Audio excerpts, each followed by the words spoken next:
geekversus.com.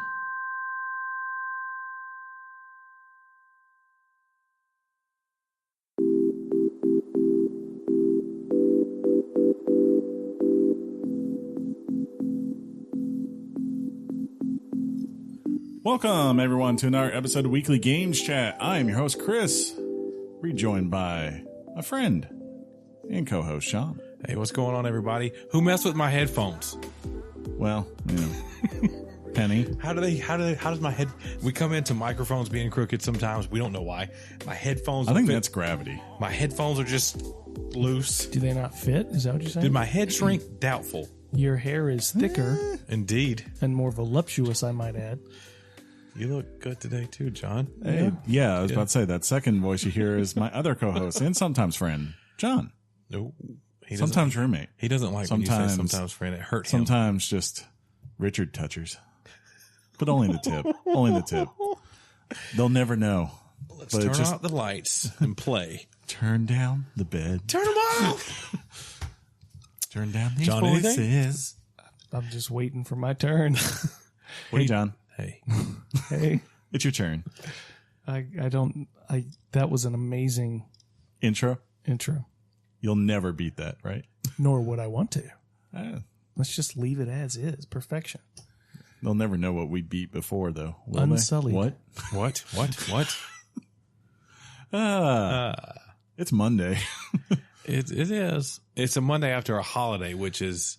It was killer for me today because I was off all last week, so I had to go from getting up at, I had adjusted to that point where I was getting up at about 9 a.m. to then all of a sudden, hey, 6 a.m. sharp, let's do this. Why do you wake up at 6? So I can get to work at 7. So we could leave it for. Do you leave at 4? Yeah. See, it was a lot easier when I was telework like you because I just woke up at like 6:58 and started walked work at, yeah. 5. I forgot you did actually work 7 to 4 then too. Yeah. Sorry about that. Yeah, I I do got know used who to you it. are. I got used to it, and I like it actually. My grandfather used to be like that. He would go in insanely early. My dad told me to get off early so he could hang out with his kids after he got off work every day and they got out of school. So like I'm kind of like that same way. I like getting off early, and it's like, hey, I got the rest of my afternoon to just kind of chill, do what I want Until 8 o'clock, and when you have to go to bed to be up by 6. 11. Do you hang out with your kids after work? Me and Penny everywhere. We just go everywhere. And my godchild was born while I was away. John, that was a Richard type question. Just want to give you an alert. Richard Yeah. Meter is You moving. knew the answer to that question, Jonathan. It was mean. It was mean. He just said I was his sometimes friend. That wasn't mean. That was a good counterpoint by John, Chris. I also stipulate sometimes he's my friend, sometimes he's my roommate, sometimes he's my Richard toucher. Wait, what? He brought it up again. But just a tip. There are now concerns. I would like to add that all of those times, I am your friend, Oh, okay. especially the Richard touching. Oh, I thought we were something a little bit more at that point. No, Okay. completely casual. Okay. Yeah, he still uses his hands. That's why he goes home. And doesn't call. Just see, he does that and it feels so good. You'll never know what that was.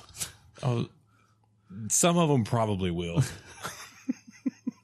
The It's art like- of Richarding. Some of them know exactly what's going on right now. I like how we just walk this line of family-friendly podcasts. So, well, guys, how yeah. was y'all's Saturday? I was waiting on that. We didn't, it was a lot better than Tennessee's Sunday. That's the way I'm looking at this point. Look, we talk about Alabama football. They lost to Auburn, John. Auburn was the better team. Yeah. I'll counter with, are you ready to play them again? I'm sorry. Hold on a second. Hold on. Did I say, how No, was no. your Saturday? No. A-holes? You troll? No. That question No. was It was a troll. baited and loaded to go straight It to was that game. Nowhere near it. It was a You're professional. full of you know what, No, sir. no. Okay, wait a minute. What John else is would we a- do I on was Saturday? I was referencing the game, yes, See? Indeed. Professional trolling. but I was not going like you guys did 2 weeks ago when it came to the Auburn Georgia game. I didn't. Yeah. I just no. Play the tape back. There's audio. Just We don't have play tapes. the tape back. There's audio. Play the CD back. Don't have that out, John. But you can go to a Weekly Games Chat Libsyn page if you want to listen to that episode, and you can be the judge for yourself. But I told a number of people. Yeah. I'm like, I don't know, guys. If I were Alabama, I'd be sweating Auburn. Not one person said, yeah, you might have a point. We were sweating. You didn't ask me. Jeff, everybody's pretending. Everybody has said that. Everybody's Chris, pretending like I didn't ask them. A test. Trust me. I thought when I say we, Alabama would lose to Mississippi State following the LSU game. Physical game, heated rivalry, people were injured, and then you go on the road to Mississippi State. That concerned me. And what almost happened? The team almost lost. Had it not been for some late.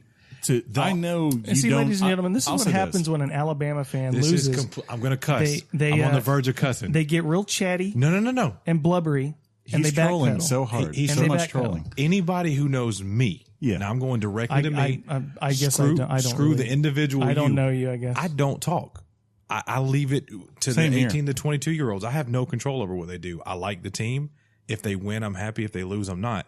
You won't find me on Facebook, on Twitter. Yeah. You'll find me on a podcast joking to another part-time Georgia fan.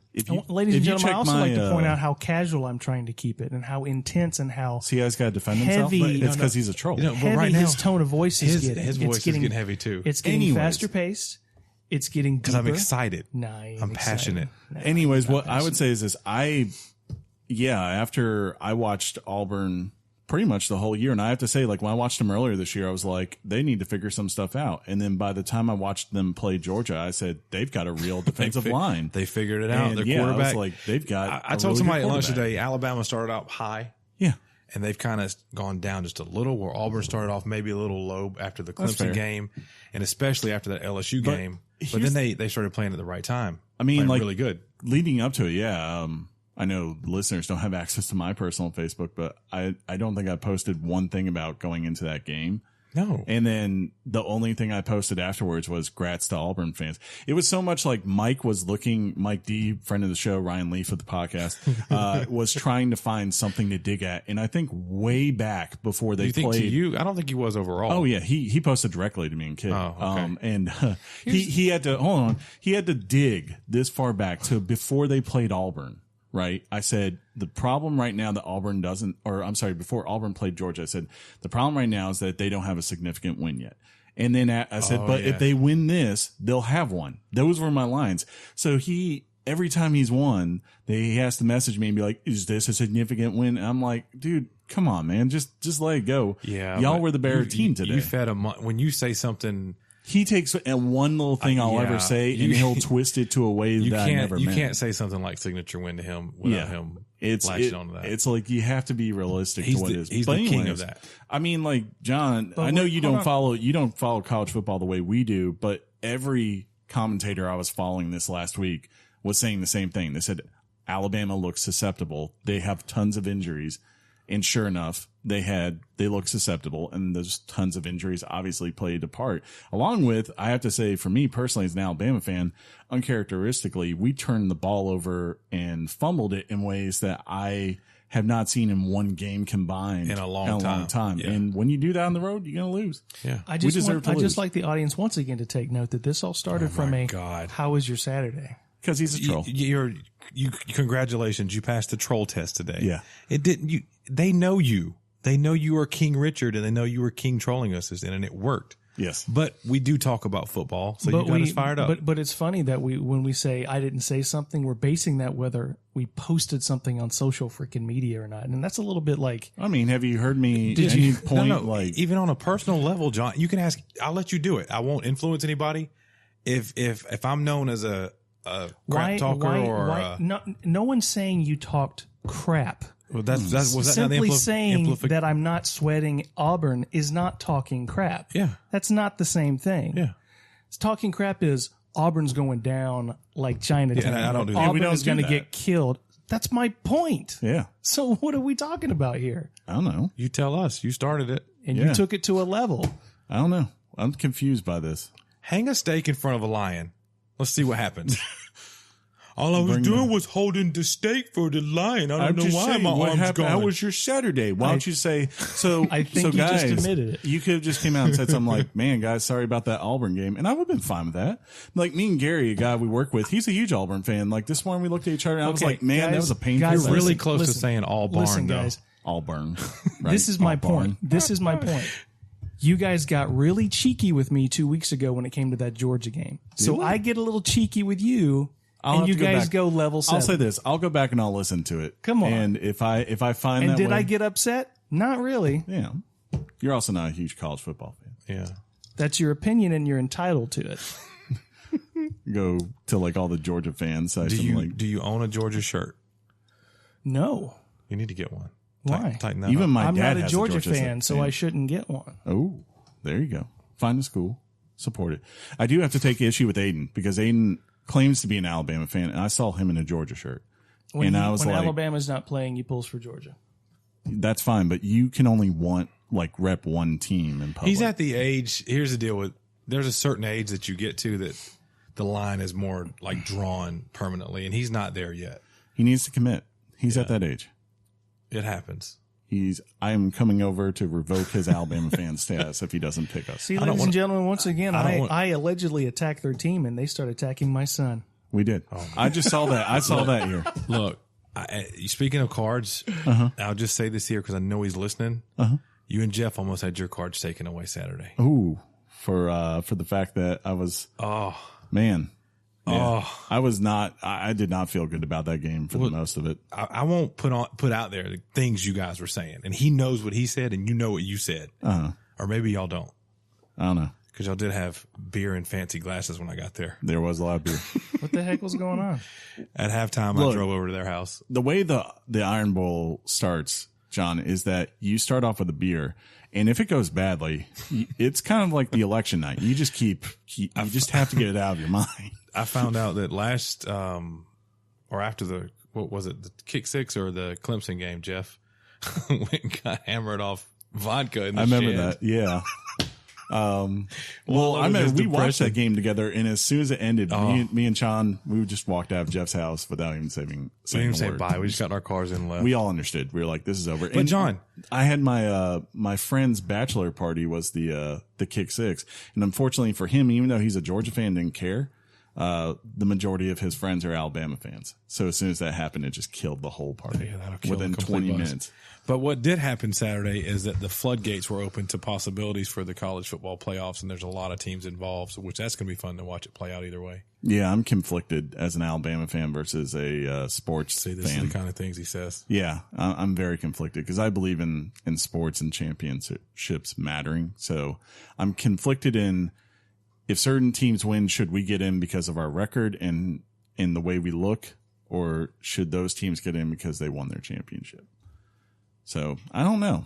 We'll see what I'm happens. not opening that can right now. If we get in, I'll support I'm our not doing team full heartedly. Clear eyes, full hearts. I don't know if you will. Oh, I will. I don't know. I will. And I don't like that I don't know. Okay. It bothers me that I don't know that you will. All right. See, guys, they're turning on each other. I will say the matchup I'm hoping if we don't make it is that we play Miami in like Atlanta, because I could probably go to that, and that would just be really cool. I think football-wise. Miami would play in the Orange Bowl probably if Alabama played them. That's probably true, So, but we're bigger. but Miami still has to play Clemson. Yeah, I figured. Well, if I'm just going if likelihood happens. I think more than likely Clemson wins, but that's why they play the games. That's true. You play to win the game. Right. Anyways, You did good, John. yeah, What did I do? You know, you got us into a 13-minute discussion on college so football. close to cussing for the first time ever. It was one of my best trolls. Yeah, see? He admits it. Speaking of trolls, are we ready to get to this topic? That said, Georgia's going to get skunked next week, too. So Ooh. A lot of people don't think that. They just don't have the defense. The only thing that I could see help them is if Carry-On isn't healthy. He's going to play. I think he will too. But He's if he still in can't, the medical tent getting shots. I know, He's right? definitely going to play. He's there. Just Cam's like, do you need anything? I can get you more shots. You'll be fine. Get out there, kid. Donald Trump is scratching his wall plan. He's just going to call the Auburn defense. Oh, because they're like a wall, a defensive wall. I got what he said. Yeah, that was what he's going with. I got it. Yeah. It's going to be huge. Huge. They're huge. All right, let's get to this topic. Topic time.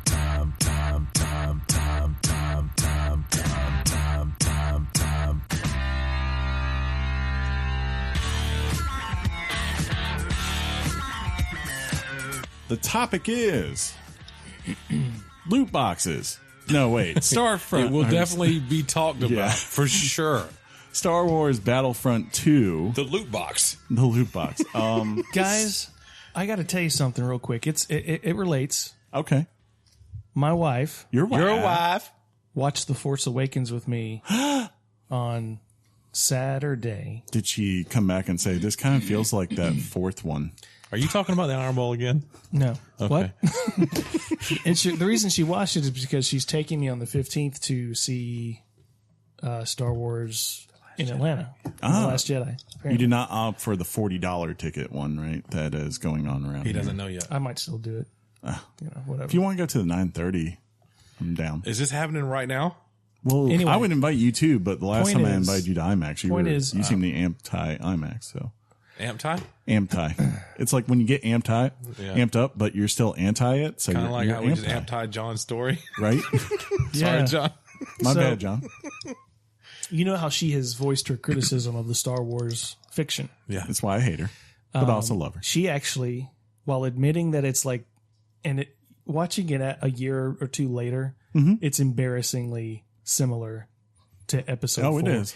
Disney should be freaking ashamed of themselves. Anyway, she liked it. She liked it.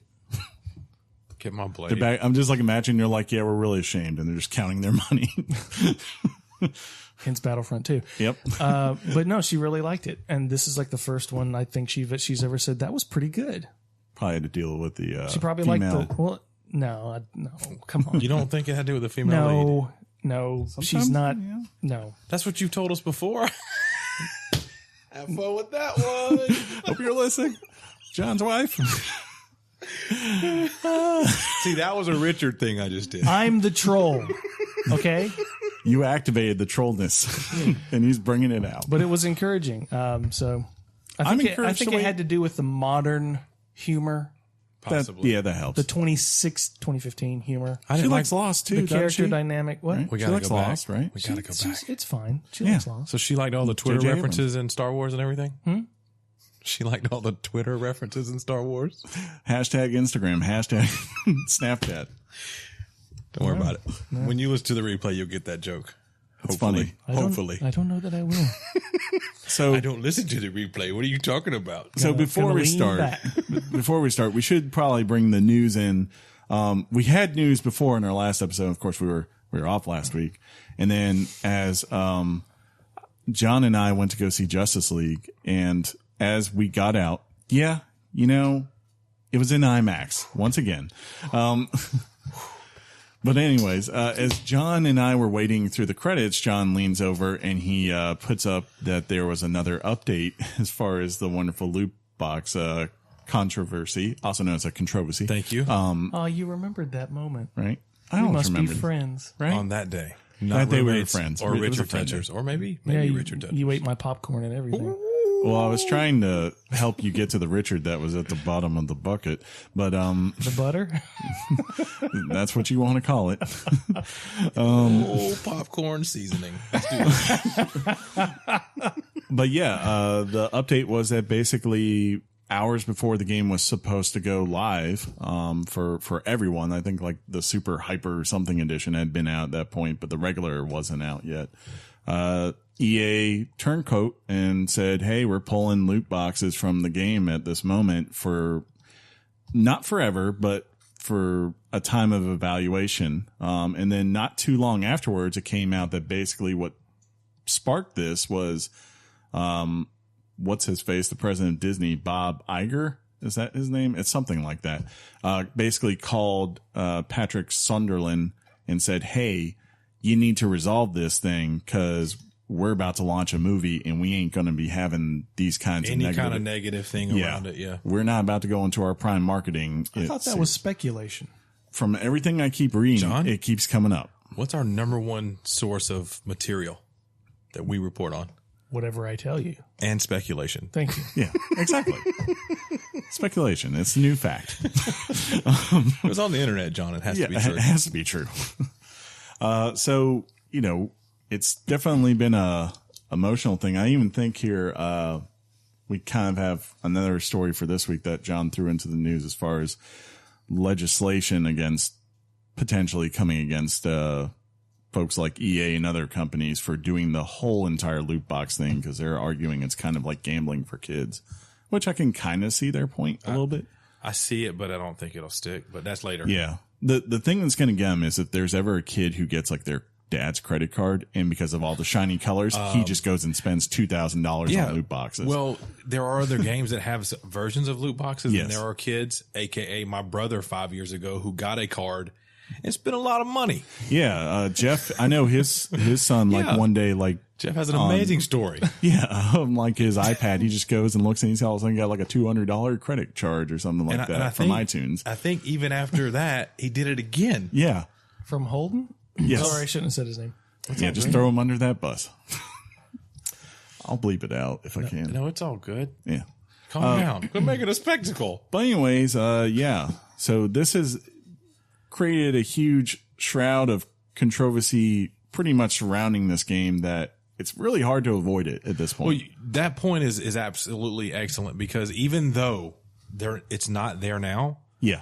it's not an indefinite. I mean, it's not a definite forever gone thing. Because even when you click on it, like let's say you go to your loot boxes for your daily login or to transfer your credits to loot boxes. Yeah. There's an option to go buy crystals, and you're like, oh, let's go to the store and buy. And a message comes up and it just says not available now. Yeah. But coming or whatever. But possibly later. And so you're like, so even while you're playing it. Well, I mean, even now that they're gone, it's very clear to me how much the system was designed. Yeah, with this it was in mind. heavily designed. Like like people want to say, as far as I'm concerned with this game, the campaign, it is what it is. I think it's okay. It's nothing that blew me away. It's very short. It's a fine introduction to the game's mechanics. Basically, the campaign needed to be put in because it was missing from the last one. Yeah, yeah, and it feels kind of like that. Yeah, I think it could have been more fleshed out, Yeah. but it's not the big issue. The big issue is that basically I think this is the worst scenario of an economy built around a game and a progression system built around a game since probably Diablo 3 when it originally launched with the live auction house. For those who don't know, Diablo 3 had an auction house where basically you could go put out items for actual money and people could go buy them. And so basically, everyone, instead of grinding to get the best loot, they would just go spend $50 and get themselves the best weapons, the best armor and everything, and completely broke the game. Blizzard had to pull everything, and then they introduced 2.0, and everyone afterwards, it's actually funny, like no one remembers that now. There are people playing Diablo 3 now going, what? What is this he speaks of? It completely saved the game, I think, I do too. along with that Reaper of Souls expansion. Well, I mean, I really hope, like I said, when you play this game, that the looming doubt of if these things ever come back, it's going to ruin the game. Yeah. It's so skewed. Yes. That it's absolutely going to. It's ruining the game now just because it takes forever to get any form of progression. Yeah. Like, the thing with Call of Duty, like what makes Call of Duty work so well is that when I come in, I constantly feel like I'm being rewarded as I play and invest my time. And if I find the gun I like if I like an M16 or an AK, the moment I start using that game and gun and repetitively using it and getting results with it, I get more rewards for it. I get better scopes. I get better equipment to add to it. So I feel like, if I invest a weekend with that gun, I'll probably have everything I want with it. And then I can just focus on everything. And the more I progress up the system, the more bear grenades and everything else I get. And it can take you probably about 2 weeks for most people, if they play regularly, to prestige. And on top of that, the loot boxes you get, the supply drops you get in Call of Duty. Yeah. You earn them through playing. They drop and they do it. They have a very fine balance on how they do it because it's just cosmetics. It's a lot of cosmetic stuff. Yeah. And that works in an unbelievable way because like you said, you're putting in the grind, you're getting that scope on your gun, that new grip on your gun. but you don't feel cheated. Somebody can't come in and buy that scope and that grip and just fly past you just because they got money.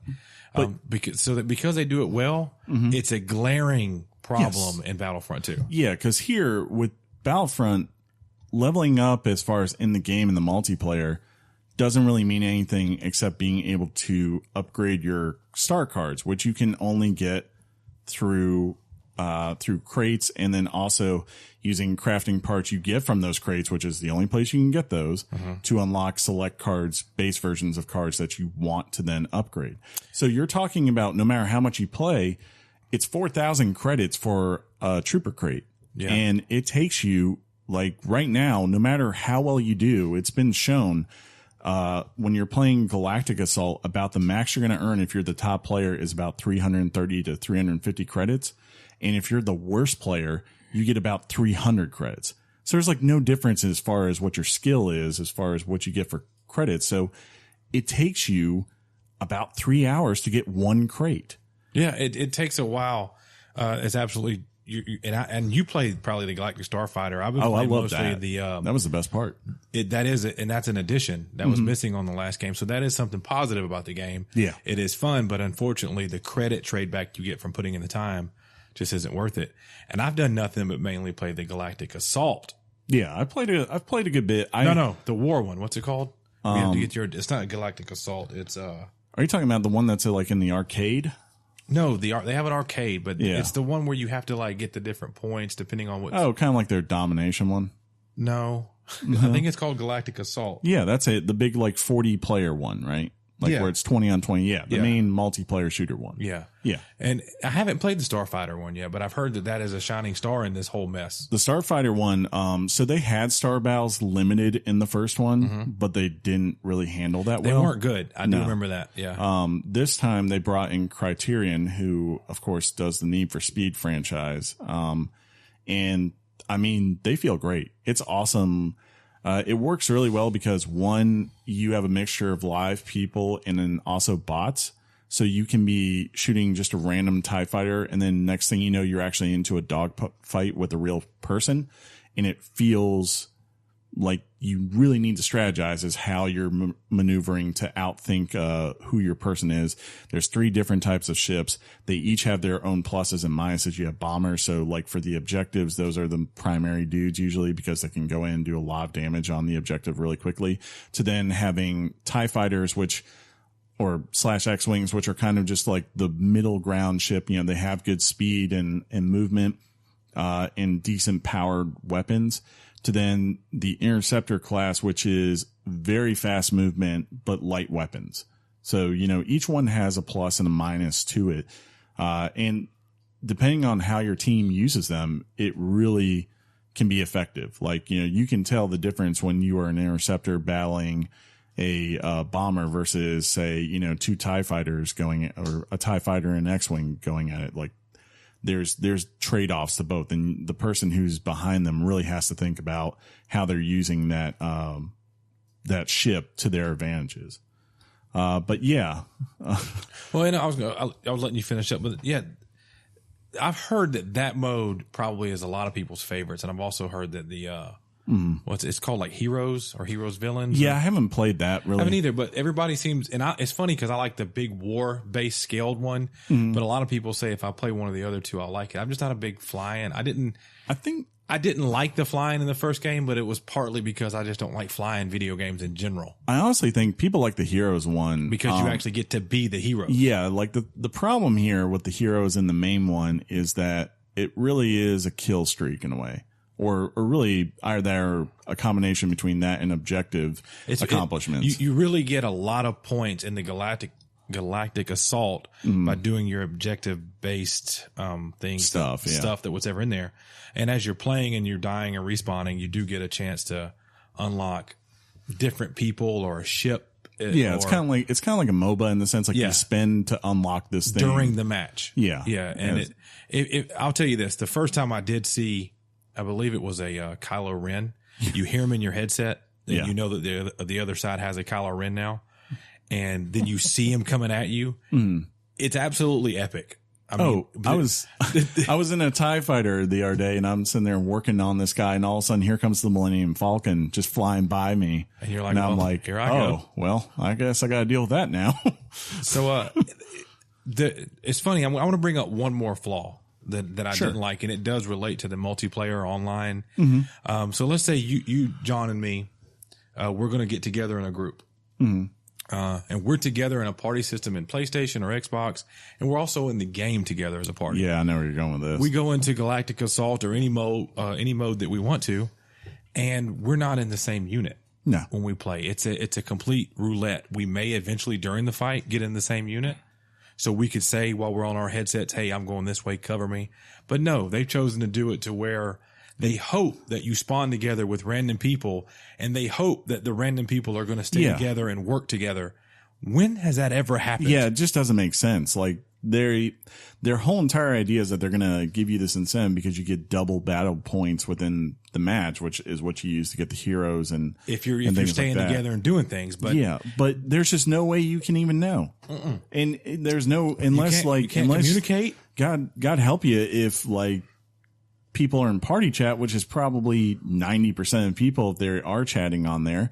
Most people, they're not going to hear you if you go out into the main chat to try to give direction. And for those of you who are wondering, just like myself, this is the same company pretty much that built Battlefield. Yeah, it's DICE. And they have that excellent. Yes, it is amazing to me that they have yet to make a version of this game that just mimics what they do so well with Battlefield. Exactly. It's like that's all they need to do and they would be fine. Instead, they're, even with the first one, it kind of really just didn't feel like it was fleshed out that great. It would like had this great coat of paint. And then like when you started looking at it deeper and deeper, you're like, wait a minute, this is kind of lacking. This isn't that great. I heard like eventually through the expansions, it got to a point where people were like, okay, this feels like something complete. But that took like a year. We don't have that much time for this. No, I don't think. But I do want to say that I love Star Wars, right? Sure. So I have a blind eye to a lot of things, and I did look past most of the issues with the Loot Crate. I was very happy to see that I'm not going to have to spend money, and people aren't just going to go drop $100 and be instantly better than me. Well, did you see the other thing that's cropped up now? What? Well, because it takes so long to get credits, and you can't really skew the way you get them. People, what they're doing when they're not actually playing the games. Oh, the rubber bands. Yes, they're staying in, and they figured out they can just take 2 rubber bands and pull the analog sticks into opposite directions, and that way you won't get kicked out of the game for not moving and being stagnant. Which is you get points just for being there. Yeah, and therefore they're just when they go to bed, they let the game keep playing. And they wake up in the morning and, hey, guess what? You've got enough for 2 loot crates now. Because you don't get kicked out of the match. They just keep replaying and replaying and replaying and replaying and replaying. Even though somebody in there can go, this guy's not doing anything. It's like, well, they have spawn points, so they're kind of away from the main action. So most likely no one's ever going to come kill them, and you can't team kill. So it's just bad. That reminds me of the times we used to send our Assassin's Guild on missions, and then we'd go to work. I would sit there, man. When Assassin's Creed 2 came out, I would leave my Xbox 360 on all night and wake up and be like, "Oh, look, I have 125,000." I do want to say too that the single player, while it's short, I'm going to play it. I've heard that it's a hodge. It gets to a point where it starts out really good. It really does. But then it just turns into, why is this person here? What does this have to do with the story? Yes. So that's why it's just okay. It's great that they it's put a Star it there. Wars greatest hits kind of story. Yeah. It starts off like a really cool premise. Like we don't see much from the Empire's perspective. And like when this starts out, her name is Aiden. I cannot remember the last name, but she's basically part of what's like a special ops crew for the troopers.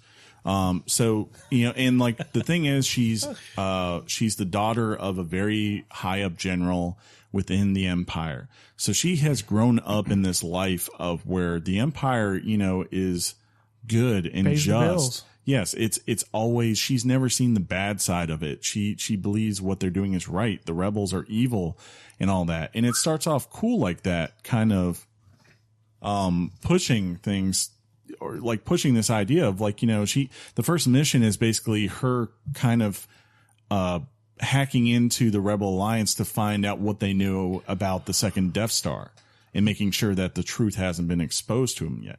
So from there to even like then when the Death Star blows up, it's that thing of like, these bastards just blew up the Death Star. They just killed all these innocent people in her mind. We're going to take this war to them. We're going to keep it up. We're not going to let the Empire die down. That's not a curse word. No. I'm gonna need a list of names from you. Right.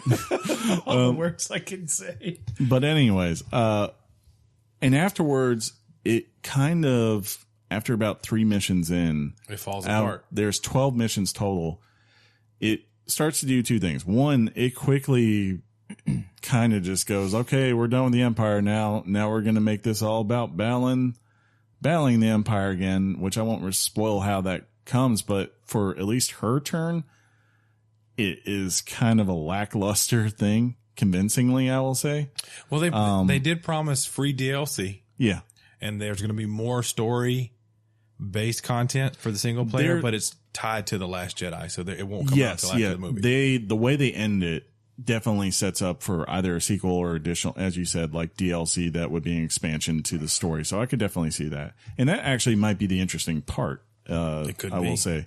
But yeah, it becomes this, and it really also becomes how can we get X and Y character in the game for you to play as them for a level? Right. So like you go through and there's a level where you play as Luke, and then there's a level where you play as Leia in the main campaign. Yes. Yeah. And then there's a level where you play as Han, right? As Lando, Kylo Ren, all these people. And it's like, in the main mission, you play as Kylo Ren. Yes. Like you have levels where Iden isn't even in any way involved going on with this. And I'm like, well, how am I supposed to care about this person if you're just taking me on off a BS mission with Lando?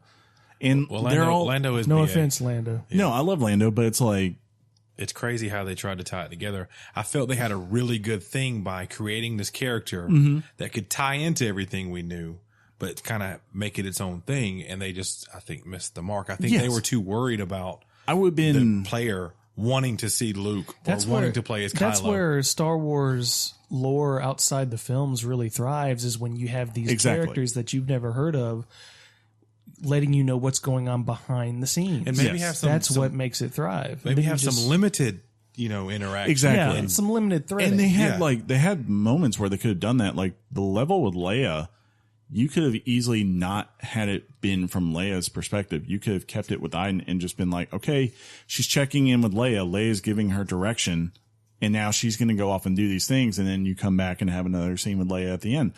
I would have been fine with that. That would have made a lot of sense, but it feels like maybe they were just so worried that if they didn't put these traditional characters in for you to play, that you would feel like you've been robbed of a Star Wars experience. And I have to say, the levels with the Jedi stuff, I didn't really enjoy that much because I don't think the controls, at least in that, I can't speak to how it is in multiplayer.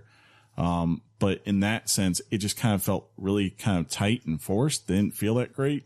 I didn't feel like a BA Jedi. I felt like this guy holding a lightsaber. You feel like a BA Jedi in multiplayer. Yeah, like this. I'm just holding it, and he's always in a defensive position, and it's like hold down left trigger to block, okay, and then hit right trigger when you're really close. But they just wildly swing. It's not like It's not like Assassin's Creed where it's adjusting to what's the Lego Star Wars Jedis. Probably feel better because those are pretty cool. I can see that. Yeah, the Disney Infinity Jedis. Those are clunky. No. Yeah. No, sir. Let's argue. You are a bastard. Yes. But Chris, you mentioned the Star Wars experience. This game does that very well. Oh, it sounds Star Wars. The sounds, the droids, the voices. Mm-hmm. So the sounds. Tap natch. And of course the graphics. I mean, are you kidding me?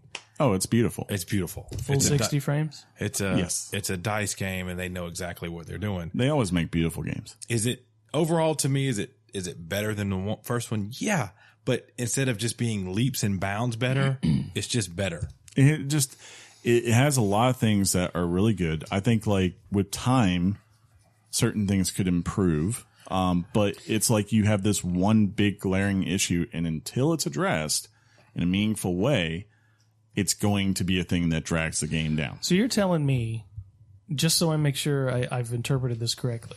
So you got this game designed around loot boxes. Yes. And because it snatched them away, the game doesn't work. Well, the game works, but it's I don't mean broken. I just mean the systems and the it's not rewarding. You don't feel like you're being rewarded for the time you put in. And it's clear what the design is. The design is to get you to buy loot crates because, as I said before, there's a thing in there called crafting cards, right? Or crafting parts. And you can use that to buy these individual cards. Every class has 7 cards that you have to end up getting if you want all the abilities. So in total, it's like 56 cards you're going to have to get for them. All right. You can get these cards randomly through the trooper crates, or you can spend crafting parts, 40 crafting parts to unlock individual cards you want, the basic versions. Okay. The thing that someone who pays to win has the advantage, I think it's like $100 will get you, before they pulled it, would get you 12,000 crystals, which is the currency for buying stuff with real world money. A trooper crate will cost you 200 crystals. So you get 60 packs. You could go in through that and buy a loot crate or buy a trooper crate, take the unlocks from that, take the 60 crafting parts you're going to get from it, unlock 1 card, and keep repeating that process, right? Eventually you get to a point where you will have all those cards unlocked by the time you get halfway through your stack of crates. And the cards, John, they're very important. Yes, we can't reiterate that enough. We're talking like 20% bonuses on certain things. And I feel like when I put a card on, my level went up. Yeah. Well, yes. In order to get more abilities unlocked, you have to unlock more star cards in that class. Yeah. So it's all based on that. But see, when you yank out your main component, which was the system they pulled out, now all of a sudden everything else that trickled down from that, it's just not working. Now, it's not feeling right. Now you can still play and you can still get credits and you can still buy boxes with the credits you earn, but the payout is just, it's whack right now. It's okay. So the other kicker, but it's still fun to play. The other kicker then is that once you eventually have all those cards unlocked, anytime you get a duplicate card, instead of just getting a duplicate and them saying, sorry, tough luck, they give you credits in exchange for it. Okay. That's a good thing. So yeah, it's a good thing. But here's the thing, for that person now who has bought all these additional crates and now has all these cards unlocked, they instead get tons of credits. And I think like the guy I watched when he opened up his 100 or his 60 crates or whatever, by the time he was done, he'd unlocked all the basic versions. He'd also gotten versions of cards that, through random drop that were a little bit higher up. And then on top of that, he had accrued something like 40,000 in credits that he could then use to either go buy whatever hero he wanted, or in turn, buy more crates to get more crafting parts so that when he levels up to the higher levels, he can easily upgrade the cards he purchased. Yeah. And like, it's that system where it's very clear what's going on here. It's like, it is designed to reward the player for paying money. And the cards do things like, if you have a soldier that's going to put up a shield, that you put on a card that makes your shield last longer and is better. Things like that. Super important when you're playing with all these guys that have really good cards lined up. When you're playing in a match and you get worked by somebody, it shows up what they have and who they are. And they have like these really awesome cards, and my guy just got a blank canvas because I just hadn't earned enough stuff, even through hours of playing, to get cards on that character that I like playing with. It is a really... But they promised that they're going to try to fix it. And I hope they do. They listened to the people, read it. We talked about it, made an uproar, had the most down likes ever. Yeah. They yank out the system. Disney's guys, he's calling. He's like, tighten this up. So they're trying. I mean, like I said, if you're a Star Wars guy, I mean, it's playable. It's more than playable. You can still put hours into it. Now, but if my buddies call me and I feel like playing PUBG. But you're saying leveling up, if that's a thing in the game, upgrading things, if that's a thing in the game, just takes too darn long. It is such a grind that, yes, like someone who doesn't spend money and has played the same amount of time as the person who on day one goes and drops a ton of money into this game, they have such a more significant advantage by the time they're at the same level. It's ridiculous because they will have gotten so many more loot crates, which is a basis to get them. Let me ask you a higher. question. How long should it take? I mean, I think in a normal pick an ideal goal that people in this game would want to get to, and you tell me how long should that take? How long should I don't know about that. Player? To them, as far as progression, it should just feel like you are consistently being rewarded to a point where when progression slows down, which normally does happen, you feel like you've gotten a lot of stuff where you feel like I've got my core ability, so it doesn't matter that it's going to take me a while. I guess what I mean is how long is it taking to get there versus how long should it take to get there? Dude, I put in an ideal hours. world. Okay, so if basically, let's just say if I played 8 hours, I think I played more than that, but let's just say I played 8 hours. I'm just going to use that as a barrier in a Call of Duty. I've gotten a couple of supply drops now. I've gotten bonuses for doing mission objectives on multiplayer. I've got guns unlocked. I've got some classes getting some upgrades, and everything's just like this rolling train, right? Yeah. Put those same 8 hours in the Battlefront 2, and I'm sitting there going, I still don't have a card for this class I want to play. I still can't unlock this gun because I'm still not a level 5, which is the next step up that I need to be. Why am I not a level 5? I mean, and these credits I'm getting for these matches, even if I'm in the middle, I'm going to be nowhere near the top. They're just not adding up fast enough to me to go buy more loot crates with that in-game credit system that I could maybe in a Call of Duty to go buy some things from them. It's just not working out. So did they only take the financial transactions away? That's all they took away? Well, they also, they didn't take away, there's a $80 version of the game that gets you a bunch of boosts basically right off the bat. I don't mind though. I don't mind if you pay more money for the game. So in you general, can't even purchase loot crates with your points. Yes. Well, from your credits you can. Yeah. Remember, all right, let's rehash because some listeners may be confused. It's really confusing. You have credits that look like the little Star Wars 7 number looking thing, if you've ever played a Star Wars game. Yes. And then you have crystals. Which one's your currency? The crystals are the ones you buy with real money. Okay. You cannot buy any of those now. They've shut that down. Credits you earn through in-game stuff. Yes. And then you can turn those credits into different loot crates. Depending on which one you want to buy. You can buy one for your specialist, which would be like the... So why can't you turn your credits into crystals? You just can't. You can't. It seems like that would fix a lot of the issues. No. No. Most games, they always do this. They have a separate price for whatever the in-game currency is, and then also whatever their digital currency is, because it makes it easier for basically the person buying the digital currency to separate and understand what they're getting for their dollar. Destiny. And to be fair, I have to say this, like, this is not the only EA game that does this. It's right. I mean, like, I'm glad you brought that up. I play Madden, and I know you've played FIFA. Yeah. Foot and Mutt both are guilty of this all the time. And they just never have gotten called out because, one, there's so many other modes in there that a person doesn't have to go into it. And there's also balancing things to the people that open up the packs. Yeah, that play, like, as long as you get to a certain level in that game, you can be in a position where someone who's spending thousands of dollars on these things, it's not going to matter because you only have a certain amount of points to assign to your team position. So they can't put it's still in competitive. 99s. And the way it was going to be in Battlefront, it was going to be a major disadvantage. Yes. To people who have a wide open wallet, to those who just kind of wanted to play a game. And that was a very concerning issue. That's why the people for Reddit spoke up. That's why Disney called. That's why they yanked it. And so right now they're having a problem really balancing that out. You remember the story came out where it was originally, if you just played the game, didn't want to spend a dime, it was going to be like 40,000 credits to unlock Luke or Darth Vader. In 40 hours. Yeah, something like that. It's going to be something crazy. It's like 60,000. And they've reduced that, but it's still not ridiculous. Right. Yeah. I mean, and I'm not complaining, dude. I don't mind playing and putting a grind in to get things. Same here. I really don't, but it just, something's off. And it's making you think about that the entire time you play. The part that put it in perspective to me, on Black Friday, I recently built a new PC, so I finally got Overwatch for my PC, and I started playing it.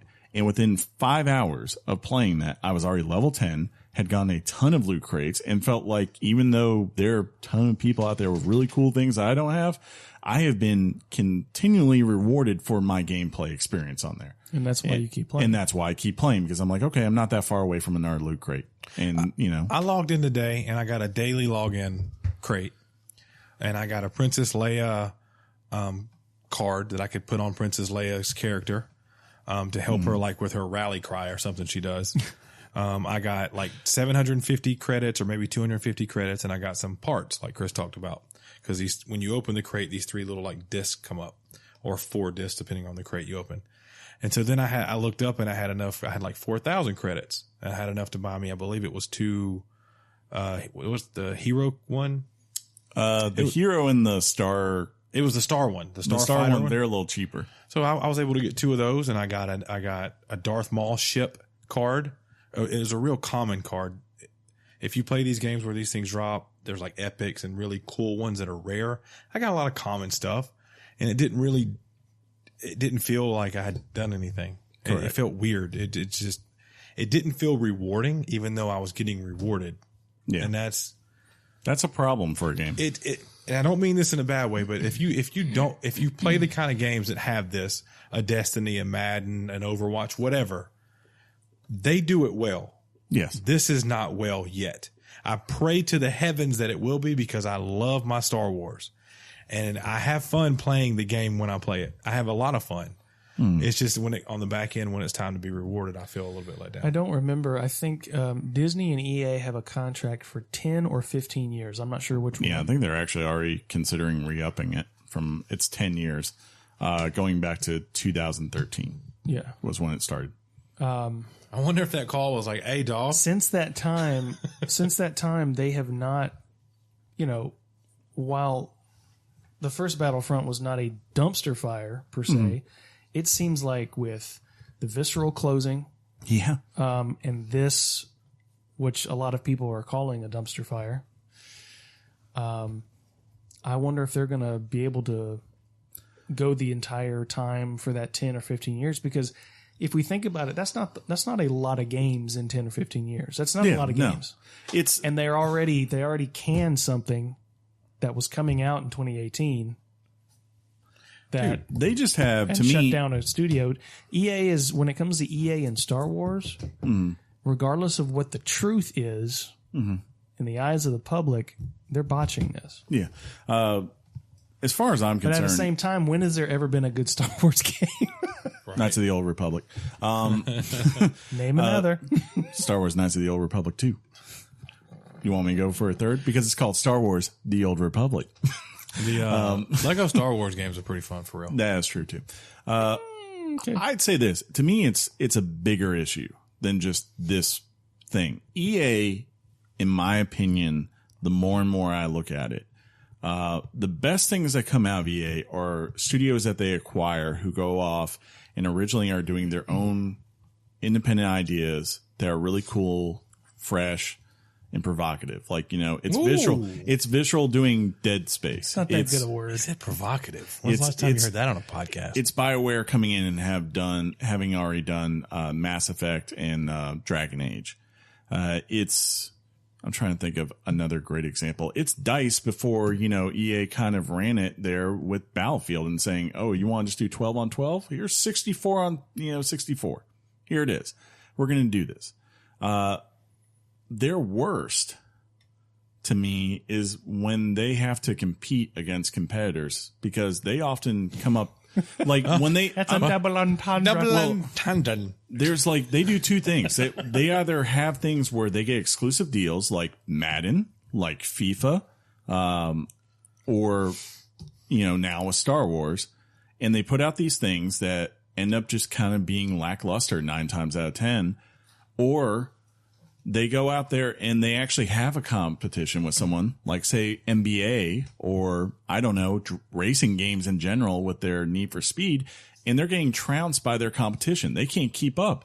And it feels to me, in my opinion, it's because they're so, it might just be because they're such a publicly traded company that there is always someone there who is concerned first and foremost about the dollars in versus the dollars out type thing, versus letting the creators come in and do their thing and believing that if they invest in the creators and trust them and, sure, keep financial restraint to make sure they're not going crazy out there, but make sure they're effective, that they will get an awesome return investment on believing in them. Because, to me, Nintendo, when I see what they're doing out there with their great games that have put out this year, there wasn't a part where I'm thinking that, they were all just like, well, we have to put this in here because, that way we can get the revenues up in our 20%. It's more of, let's go make the best Mario game we can make. Let's go make the most innovative Zelda we can think of right now.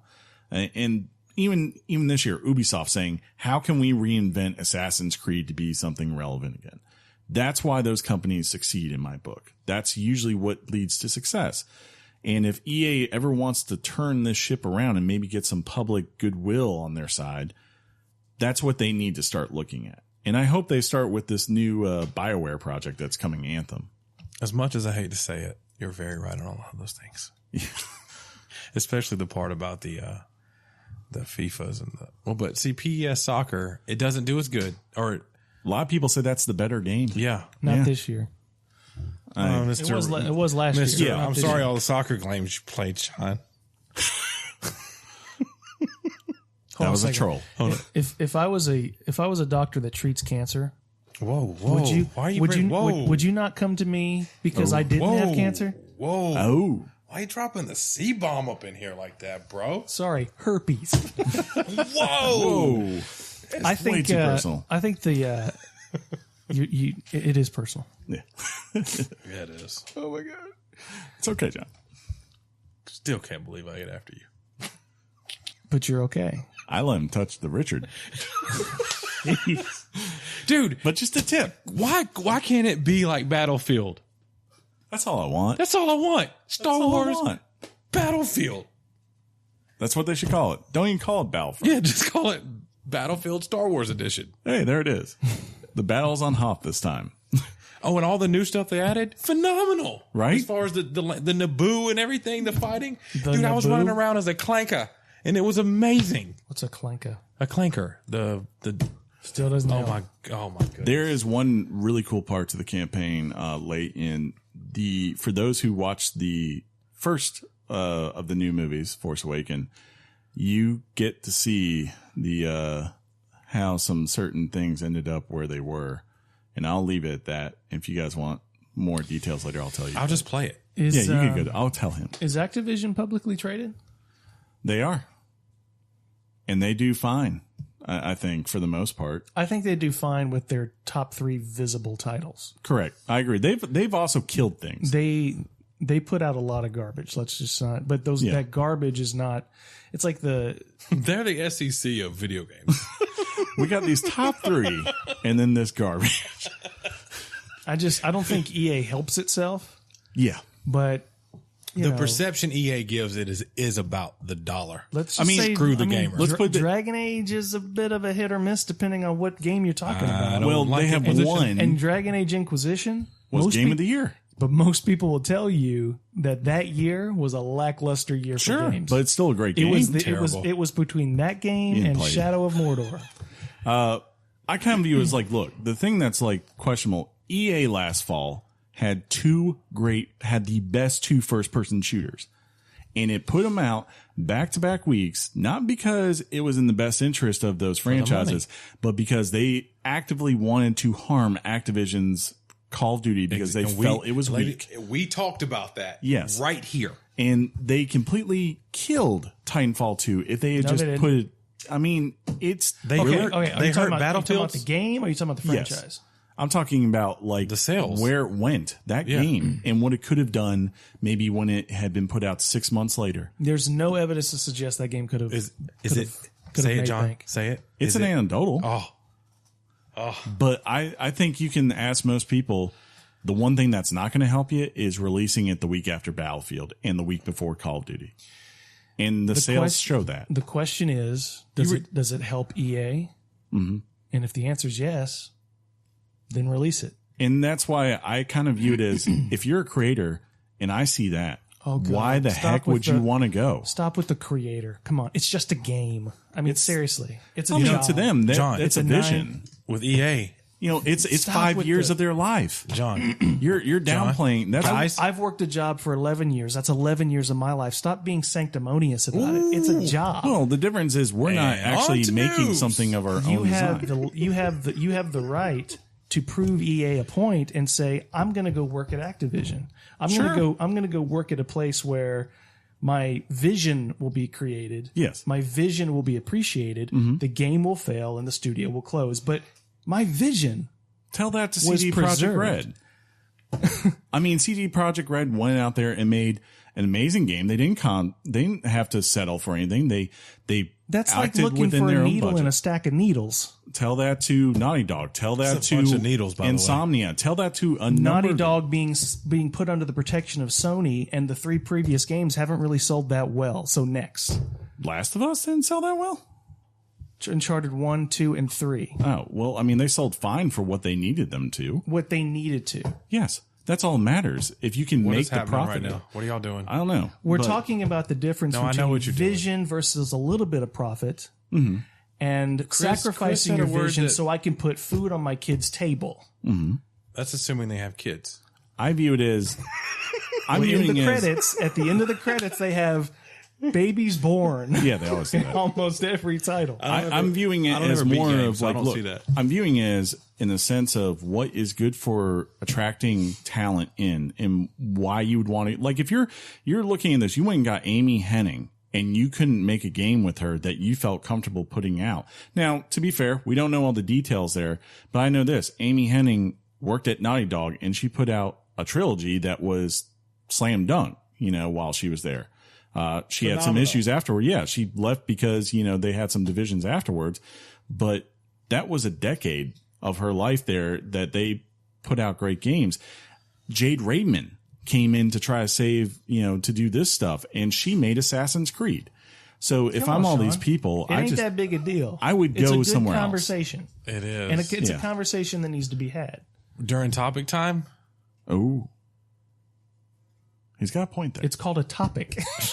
I don't know, but yeah. make it sure is- you title this Star Wars and John and Chris go at it over some word you said.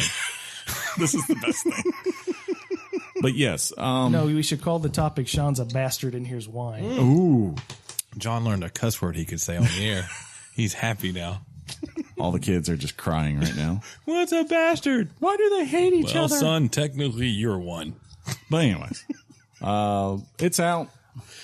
Don't go buy it right now. Wait, as what may I would be can't my tell word. people to do that, and that's you can say it, and Yeah. I can see where you're coming from. A lot of people, if you look at the what they gave it, it was like a 6.5 or 7 out of 10, and I played 3 games last week. I'll tell you which one had the least of my attention, and it wasn't the other 2.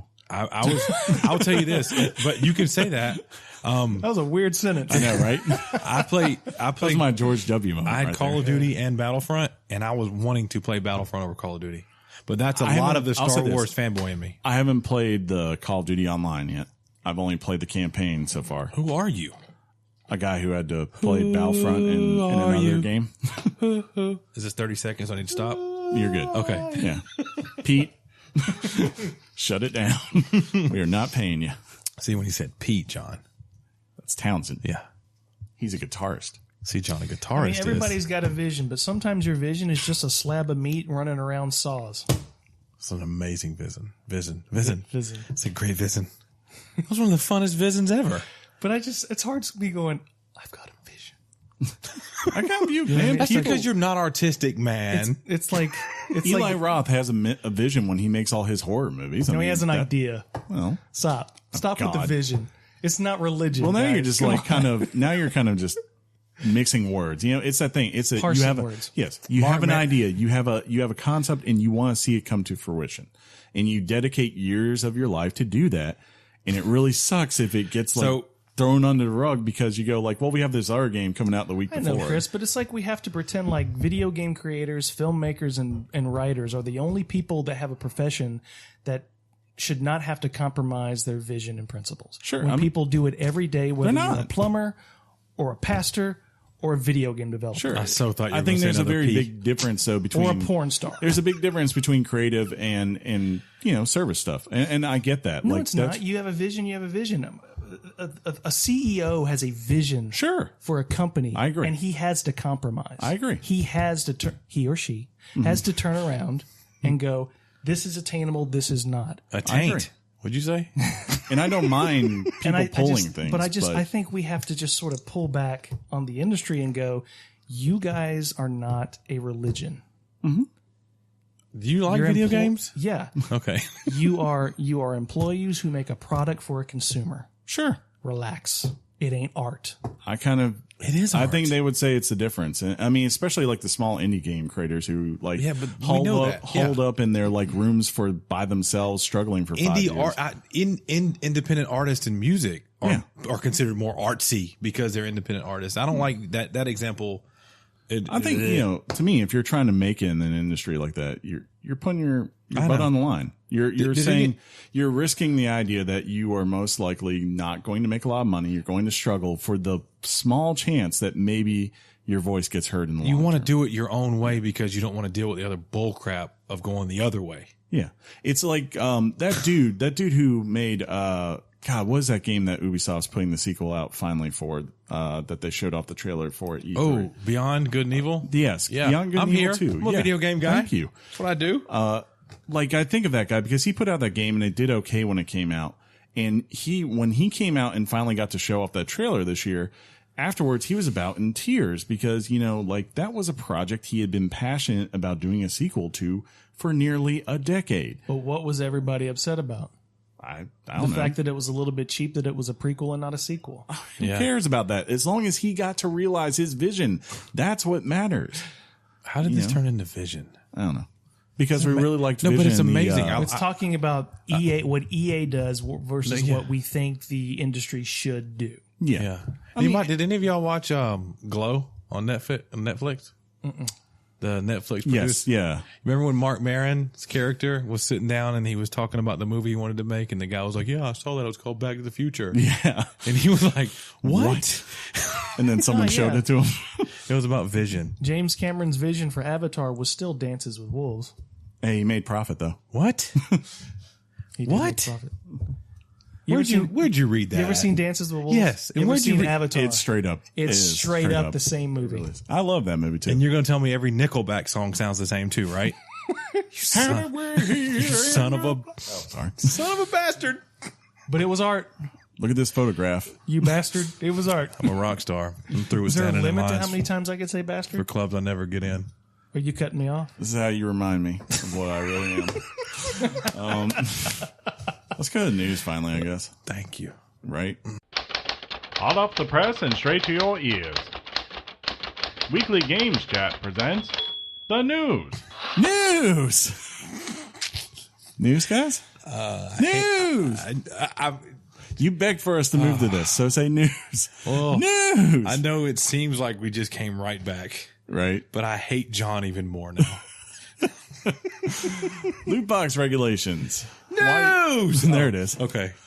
Loot box regulations. Hawaii State Representative Chris Lee is taking a stand against what he calls, quote, the spread of predatory practices in online gaming. Lee and others are currently looking at legislation in the upcoming year that could prohibit the sale of games to players that are under the age of 21 and possibly even restrict the inclusion of gambling elements, which Lee believes are present in Star Wars Battlefront 2 via the game's loot boxes. Lee is calling Star Wars Battlefront 2 a Star Wars themed online casino designed to lure kids into spending money. It's anecdotal that only kids are playing it. It's definitely, I don't think he cares about us doing it. He Let me only get cares this about straight. the kids. Yeah. I can join the army, die for my country, but I can't buy a loot box in Battlefront 2? And yeah, you can join the army at 18, but you can't drink a beer legally until 21, John. Yeah, that's a trap. How does that make sense? I will say, I don't know how this is going to go, but it does remind me of the stuff with FanDuel. Yes. From a couple of years ago. Like, no one thought that was going to go the way it went, and it ended up getting outlawed in New York and a couple of other states. I because really of it. miss those commercials. They were Yeah, great. They were huge. So I don't know. I mean, They were what? great. No. Huge. Huge. Well, the states have already weighed in and said this is not gambling. UK has weighed in. This is not gambling. just because you say it's gambling doesn't make it so. And the idea is to curb this type of behavior. Mm-hmm. I always say, as you well know, let the market decide. Well, the market turned out to decide, and EA is pulling back all this stuff. Mm-hmm. That's without legislation.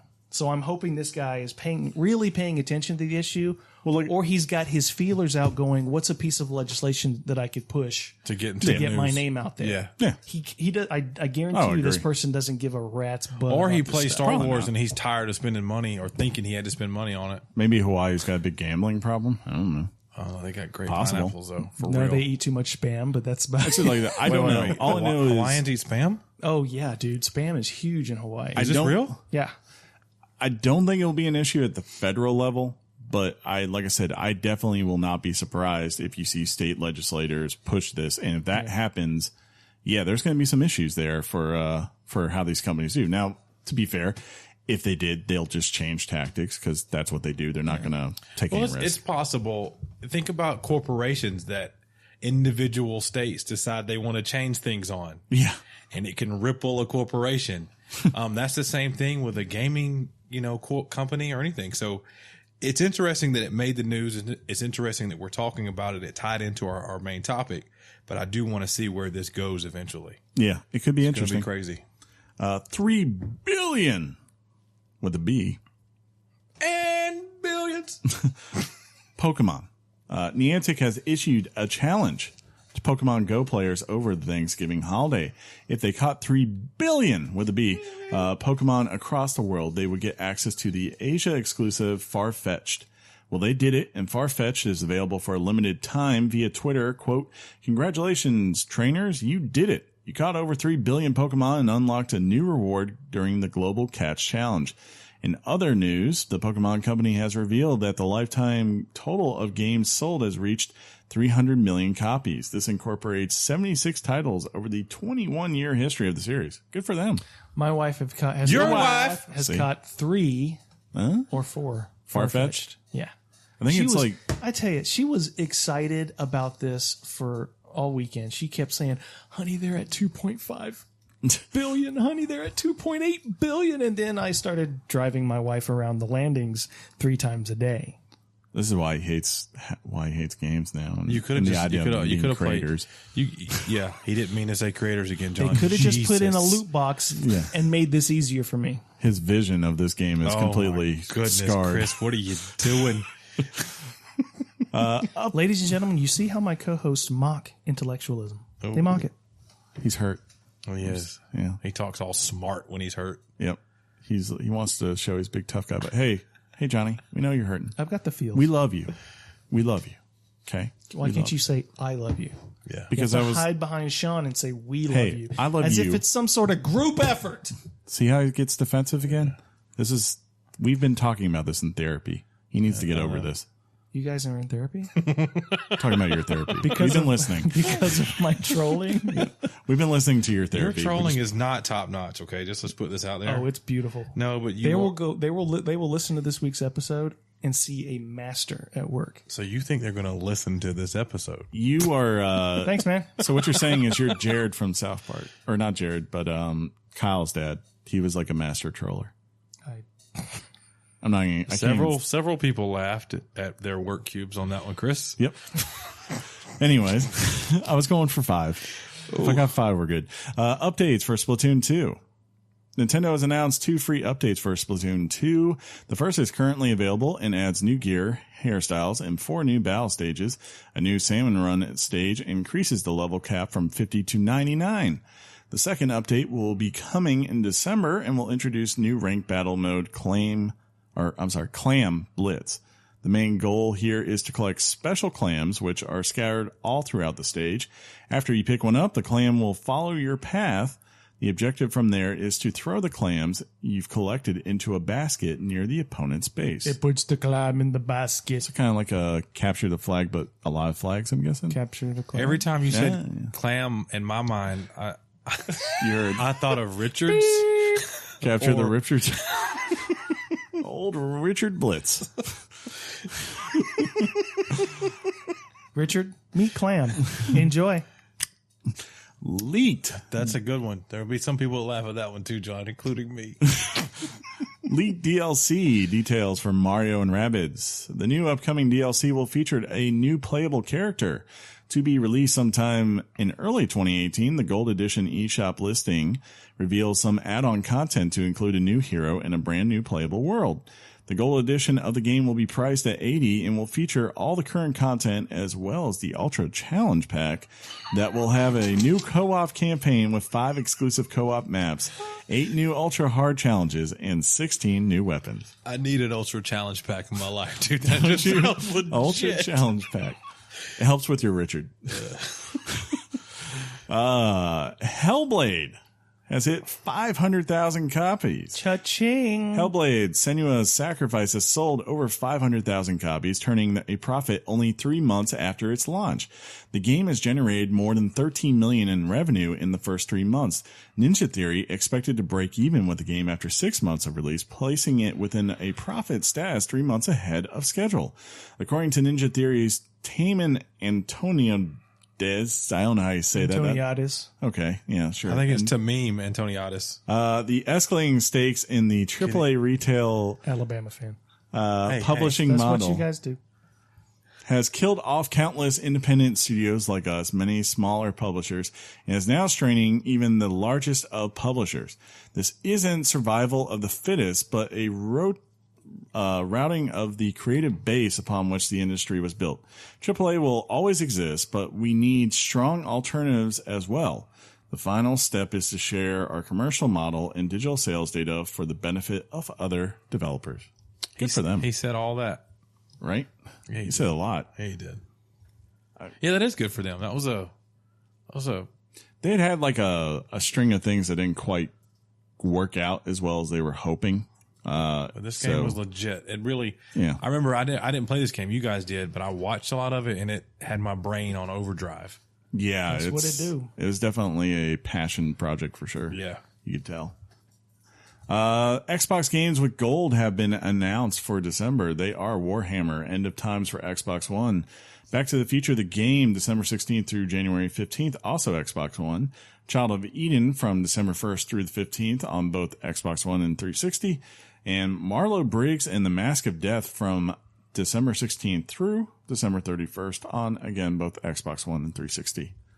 So I might pick up the old Back to the Future. I already have Child of Eden, so highly recommend if you like RPGs for the Child of Eden. December update teased for Destiny 2. Luke Smith has teased what Bungie discussed with regards to the forthcoming December update.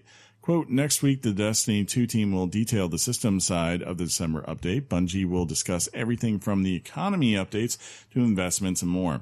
Smith also confirmed that he and project lead Mark Noseworthy will address community feedback and answer questions during that time as well. In other Destiny news, players will see XP earn rates change for all activities across the board, but with all values being displayed consistently in the user interface.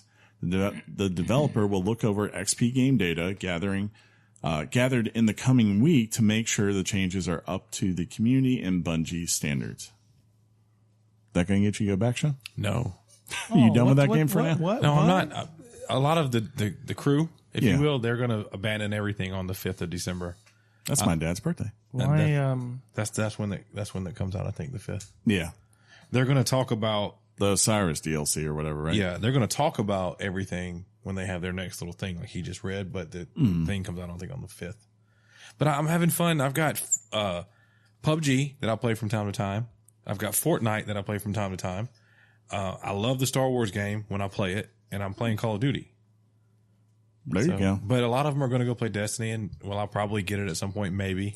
It is that time of year like where you get a little swamped. Yeah. You know, I'm playing 3, 4, 5 things like right now. So I told John I finally just got that Dishonored DLC the other And day. you guys just took, It's not DLC. It's a standalone. can we say what you guys recently both beat? We both beat Wolfenstein 2, I which guess we will, can say it. which yeah, I don't care. Which will, for those wondering where the heck that game's going to be, that will be the topic of discussion next week. Can't wait for that. I'm Fact. bringing my A game on that one, buddy. Old check. John is BJ trying to- Blazkowicz better be ready. That's all I'm saying. Old Billy Terror. Marvel Heroes dev has shut down. Gazillion, the developer of Marvel Heroes, has reportedly shut down with all of its staff laid off the day before Thanksgiving. Ouch. Claims are coming through that employees were laid off without their PTO or severance pay. From a statement from Marvel, they say, quote, "We regret to inform our Marvel Heroes fans that we have ended our relationship with Gazillion Entertainment and that the Marvel Heroes games will be shut down. We would like to So sincerely hardcore. thank the players who joined the Marvel Heroes community and will provide any further updates as they become available. No official statement has been made on the closure of the studio." Yeah, that sucks. That sucks bad. Is this Dingus's? Yes, that is old Chuff Money from Rebel FM. That is his thing. It's- Unemployed again. Yeah, that sucks. He can't catch a break. I mean, that's game development right there. Wait, what? Yeah. Is that when But you Chris, put your vision out there? Their and your artistic vision. Yeah. Well, see, the artistic vision is when you get Hellblade, Senua's Sacrifice, where it actually comes through and you get a project. This was just designed to make money. But as John said, But old unfortunately- dingus. Yeah. It makes sense, though. Marvel, I think, wants to tighten the noose of what's out there so they can control what's put out there. It's hard to blame Marvel. I mean, you gotta go. Why wasn't this company Gazillion stretching out for other projects?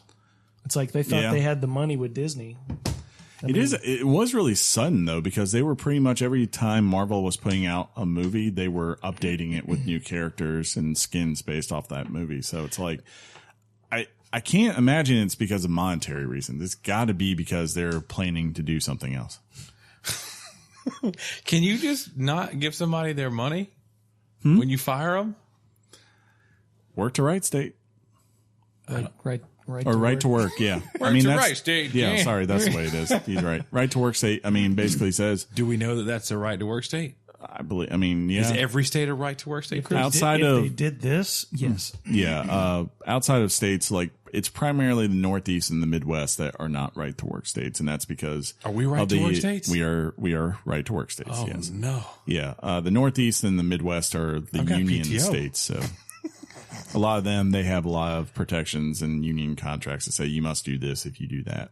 They don't have that out there for game developers. That's why those other states have unions?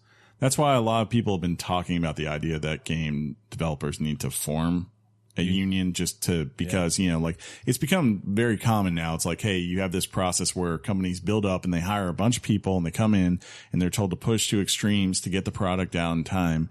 And then pretty much as soon as the game actually hits the shelf, about a third of them get laid off right away because they're no longer needed. And you have They're like seasonal employees at like Home Depot or Lowe's, dude. you get the other third. Exactly like that, Sean. You get the exactly like you get that. the next third that their job is to do DLC, and then once that's done, they're laid off, and then you have the 1/3 that's retained.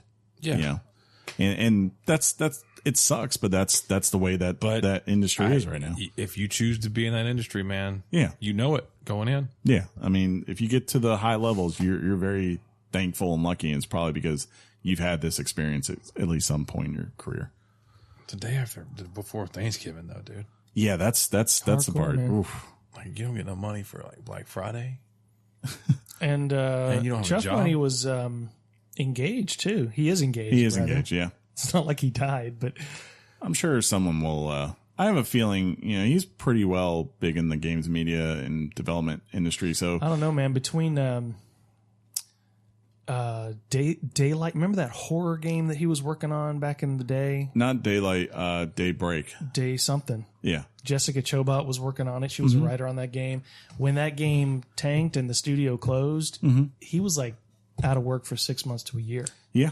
I'm sure there'll be a part of struggle. I mean, it's going to come down to if he wants to keep making games or if he wants to go do something else. Who knows, though? I wish him the best, along with everyone else there lost their job. Finally, this week.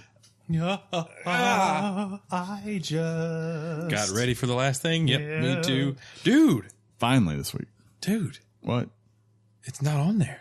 What? What'd you think was going to be on here? It's not on there. Is this is October? GTA's not on here. Oh, no. Yeah, that came in at 12. Dude, I know, right?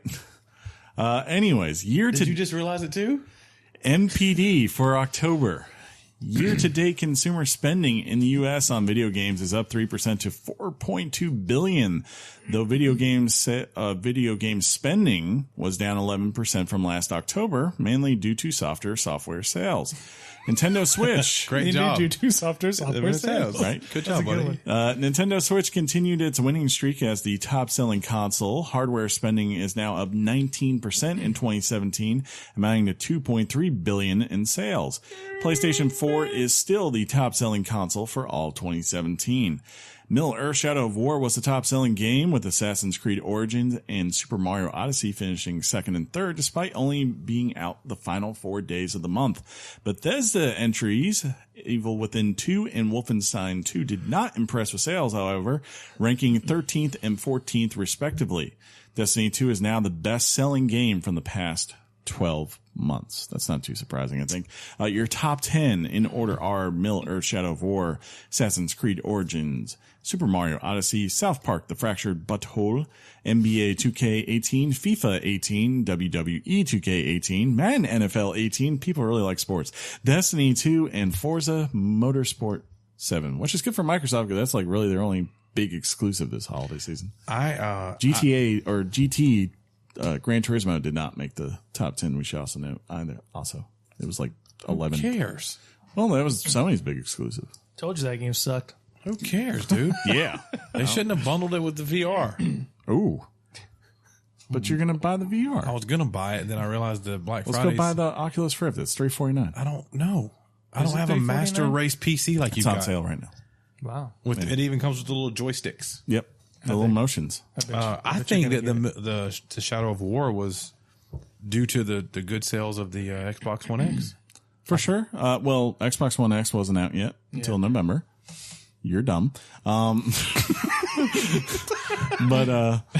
I think it's just, it was a really hyped up game. And plus it came out early in the month. That helped it for sure. They have the whole month. I was really glad to see South Park on here in the top 5. I know. I wasn't, I'm a huge South Park fan, so I don't feel like I have a good gauge as to what the rest of the normal society of people, like what they are, how much of the public is actually engaged in that series the way I am still. And therefore how much that would translate over to Dude, it's still on TV, which means people still watch it. Yeah, well, what else is Comedy Central going to put on 10 p.m. on Wednesdays? He didn't mean it, Comedy Central. Please still send us the It's like South Park sponsorship. or The Simpsons on Sundays at 8 p.m. What else is Fox going to put on now? I don't know how the first Wolfenstein did, but I'm wondering what's going on in the Bethesda boardroom these days.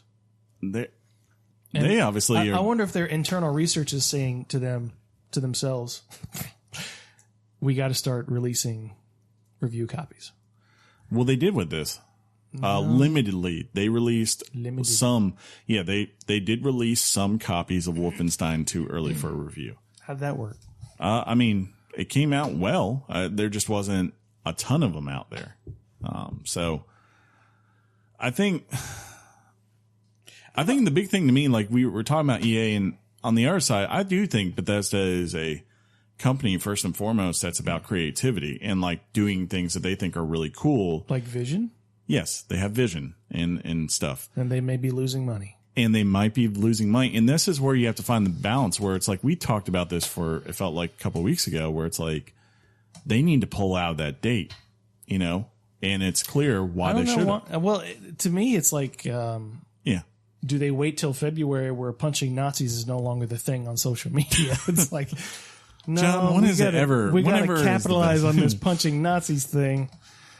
We gotta beat these Call of Duty's people. They're gonna have a lot of punching the Nazis. But Bethesda is consistently becoming my favorite studio. They're giving me you love I mean, and it's not because I love Bethesda as a company. I just Sure. It's like Prey is one of my favorite games of the year still, and that game tanked. It did. I mean, not even 1 million copies sold. God help us. Their last big hit was Doom. Which John Really. loved. I mean, Dishonored 2 did okay. It didn't do gangbusters. Sold about 2 or 3 million. Yeah, Prey I think that's as you said, gangbusters for that studio. Prey did not do great. That's really undeserved too. Yeah.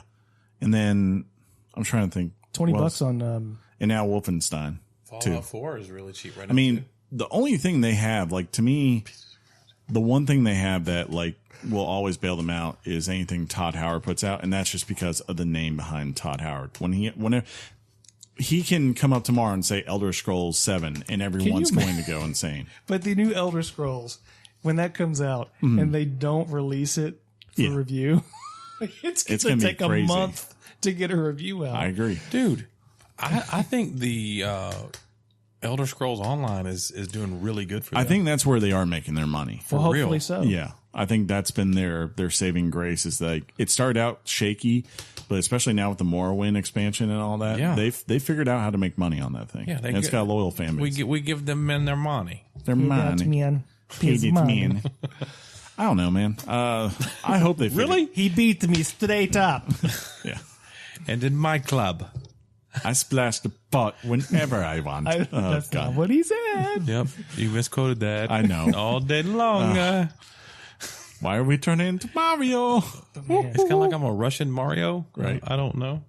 Baka. But What? My only That point was a is V, right? Baka. Okay, that was not an F.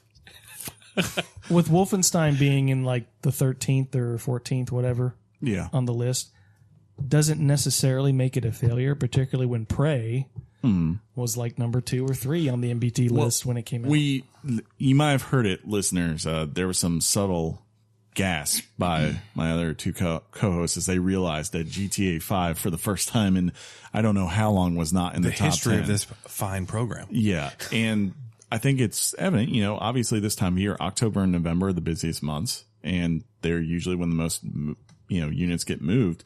So therefore, something like GTA, which usually pulls in, it's like, 750,000 to 1 million copies per month, doesn't hit the top 10 this time. So I think that's like what is it. It's more of a perception thing, right? Like if Wolfenstein 2 had come out in maybe February, 1 would have performed a little bit better because there was less traffic around it.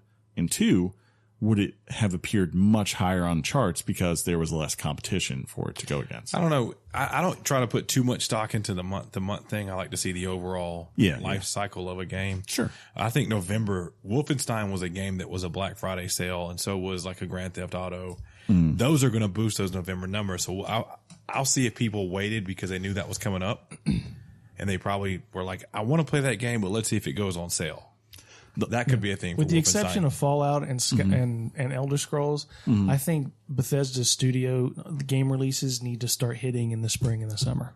True, I agree. I think that's but where they're they can not doing it make for some a money. reason. Which again, wonder what that is. I think it's more again, Bethesda being a company that's publicly traded, I believe. They have stockholders, and I'm sure it's this thing of like, look, you need to show we had a game in the spring quarter, and now we have a game in the fall quarter, so we have money here. They had 2 games in the fall quarter, 3 really, because they have Switch that came out, or the Switch versions of Elder Scroll, and then you had the VR versions of Elder Scroll and Doom coming next month. Doom's out now. Yeah, well, I mean the VR. Yeah, the VR version, and then the Doom version of Switch. Maybe Switch they will version make of money Doom. this year. They will, dude. I'm telling you, the online game is making money. I just called it the Doom version They're doing of Switch. Bethesda's all right, man. That's good. Hakuna Matata. They're finding a way. I just want a Prey sequel. It's not going to happen. I guess the fear is like Arcane is the one who takes the hit, right? I guess. Just like there's not going to be another Mass Effect for Chris. You're not getting a Prey, dude. You shut up. You shut your mouth. You shut up. Old dude came back. Old Casey Hudson. He's gonna. Yeah, but you know why I know you didn't like him? Because you didn't buy any of the pops. You shut up. I did buy Sarah one. Ryder she's waiting on you right now still. I think I did buy one actually. It's not up there. Of course it's not, because Penny ate it. Because you fed it to her. I actually almost bought an Overwatch pop today while I was at Which lunch. The Diva one. That's a good one. Yeah. Did y'all do lunch today? No, he was It's off okay, doing man. his thing. I had to do my thing. Yeah, too. like Mike put some down the kick like about right before noon, but I was so busy I didn't see it until 20 minutes later. We try to plan lunch a lot that we can, and we didn't together. I went with my mom today for her birthday. Happy birthday, Mom. You'll never hear It's not this. like we would ever want to celebrate. It's not like we're friends with her. What if I told you Mike did join us? I would be okay. That's why he never responded back when I said, hey, sorry for missing your kid. What if I told you it was delicious Arby's? You son of a bastard. Hey, you can say that word. What if I told you I also got a cookie with caramel and chocolate? With the salt? With the salt. There's salted caramel. There's probably like 2/3 of our audience would be like, Arby's. I don't think it's I think that's anecdotal. No, that's probably true. I think of You like think 2/3 of the people that listen to the show don't like Arby's? I need to put a poll up. I just remember back on the Daily Show, like the last couple of years with Jon Stewart, when he would just rip Arby's about once a week on there. Dude, Arby's is so good. And they gave him that wonderful send off. See, I can't go to Arby's without Sean because I never remember what the heck I ordered. You want to go to Arby's after this show? No, totally. No. No, you can't. I can't. Say it. Say it out loud then. It doesn't matter if he comes, John. That's what she said. Let's wrap this up. Never.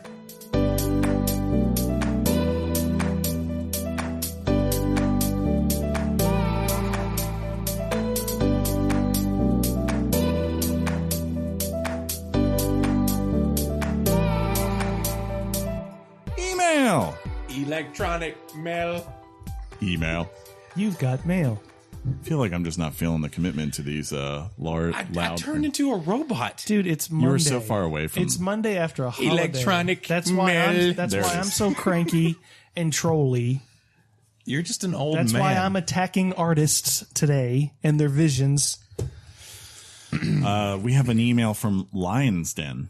Yeah, we do. It's spelled very interesting, and I was like, okay, that's a cool way to spell that. Because I see what he did. I can't reveal what he did because it kind of gives the indication of how he got the spelling, and people might figure it out, and then I don't want it to go like that. But he says, hey, guys. Hey, man. Hey. Thank you. Hey. First time, long time here. I just want to say you guys are awesome, and I love the content you put out. Keep it up. After listening to last week's episode, it struck a chord with me because I'm a huge Warframe fan. Sean, you need to give it Warframe another chance.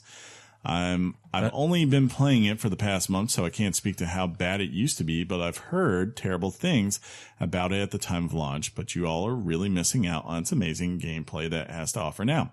All I have to say is watch SkillUp's 2017 epic review on it in YouTube, because he was the same boat as you and everyone else, and he got me to try it, and I'm hooked. John, you're right about microtransactions debate. I'd rather have these whales spend money so I don't have to. I'm not a huge fan of the amount of complaining going on and whining to EA to fix it. Don't listen to this show. Yeah, right? It reminds me eerily of too many other social issues going on in the world. Chris, I don't know if you've ever mentioned this before, but what kind of dog is Penny? For some reason, I imagine she's a yellow lab. Nope. So not a yellow lab. Acts like it, though. Hey, I will say this to give myself a plug. Hold on. Okay. And you keep doing that weird Southern Orc sling blade accent. It's working for you. Anyway, sorry about the long email. Looking forward to some more great content. Happy Thanksgiving and game on. Happy Thanksgiving. Yeah, I hope it was good and game on. I think there was a picture of Penny on our Twitter, so make sure you go check that out. Yeah, she is a mix basically between a terrier, I'm going to guess maybe part pit, and I think the other thing I've deduced is probably something like a beagle, maybe even a lab, I don't know. But she's cute, and her fur is really soft. She's sweet. Everyone said, like, she comes in and she's just so happy to see John today. She's John, trouble, though. But she's so bad. She is. Oh, man, now she does this thing. She comes in, I'll just be sitting here. And if I stare in her eyes, she just starts whining. She just looks at me and starts whining. I'm like, what? And she's like, well, this stuff. We got to do stuff. Plus, she's madly in love with my dog. She is, man. And she's the dominant one. Next up, Michael from Gainesville, Georgia says, hey, guys. Hey, Michael. I'm sorry. What's up, Michael? He says, hi, guys. Hi. Get it right. Hi. Shout out to Gainesville. Love the podcast. Find myself listening every week, although it was painful to hear about someone getting rid of their Nintendo Switch. I'm sorry. Yeah. Indeed. But it went to the power of 60 billion teraflops. Yeah, it did. But let's try to forget about our friends' sins and move on. There are futurists who strongly believe that most services in entertainment will be shifting to the subscription-based platform and or business model over the coming years, meaning essentially we will be renting everything. That being said, can you envision a future where Microsoft or Sony purposely price their flagship consoles, let's call them Xbox Z and PlayStation 6, so high that that most people will choose to subscribe to a monthly console rental like a fancy cable box instead of buying them outright? And in addition, do you think physical game copies will be passed over in lieu of the option to subscribe monthly to a service that gives you access to a veritable buffet of all games on the system as they come out? And the all games include subscription would likely be relatively cheap because of additional pay-to-win tactics game studios could employ. I personally can't envision this happening. What are your thoughts? Best regards, Michael from Gainesville, Georgia. Well, we were once, I think before we started doing a podcast, there was in discussions in the games community about these consoles would be. Mm-hmm. That the Xbox One, for example, would be so high that you would do this subscription-based service, kind of like we talked kind of like how that. they used to be cell phones, where you would incorporate the payment into a monthly. They experimented with Xbox 360 towards the end of its life cycle. That idea where you Did they really? Yes, where you could pay a very small fee up front, and then it was basically you just had to guarantee you were going to buy gold for 2 years or something like that, and then the console was yours. You know, I think this. I agree that I think the rental thing is definitely going to pick up. You know, we've seen Microsoft put out their thing, and I'm going to guess that's only going to grow. And I wouldn't be surprised if someday that is the way it becomes. Like, that is a very real possibility someday. Especially if Sony were to get on board, then it would really, really be a big possibility. Or if these individual publishers like EA and Ubisoft want to make their own things for people to subscribe to their services. The bigger thing to wonder is what's going to happen with consoles, because we do see, on one hand, you have Microsoft and Sony really pushing these really beefy consoles, right? Beefy. And you think like there's this juxtaposition of the hardcore gamer who wants the best looking thing, the most, advanced thing that they can buy for an affordable price. And then the other side, which is the normal public, which just wants to play games and doesn't need to get it on day one. And really, if you told them, hey, instead of buying this $500 box, you just have to pay for the service on your TV and have things streamed to your TV. And they would be fine with that. I think you just got to go out and buy yourself a controller. That's all you got to do. That's it. Well, and they would do it. I can see not even having to stream it. You can download a title. Sure. And when you're done with it, you can undownload it. But let's say I don't like let's this say world you get we're talking about. It could happen. I don't like it either because it's a very, like he said, it's taking ownership away from people. Yeah. When you take ownership away from people, you become. And that's the same stuff when we talked about it months ago. That's exactly what we did not like. Look at music, look at movies. It's basically what they're doing now. All right, I'm gonna tell you a little story. This is why I'll never like this. Okay. Your boy, he DJs.